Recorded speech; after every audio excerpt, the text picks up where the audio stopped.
Okay, lawn fans, are you ready? Just a quick update here. It's April the 10th. Here's the lawn. It's been over 2 weeks since this was aerated. Not one weed in it. Did I apply another pre-emergent round after the aeration? No, I did not. If you remember correctly, I had this guy go in multiple different patterns on this lawn, busting it up. And there is not one weed out here. The only thing I'm starting to see is worm castings. Here's a spot where I flattened out a worm casting when I was cutting just now. Now, these are troublesome or bothersome to some people, but not me.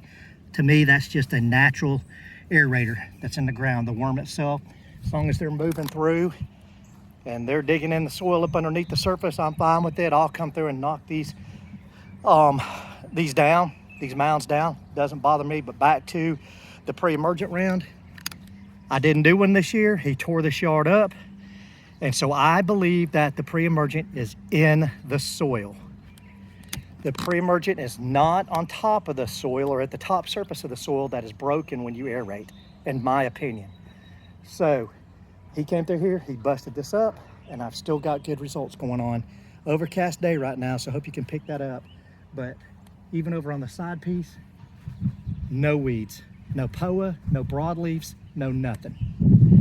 That's it. Bermuda Brian, out.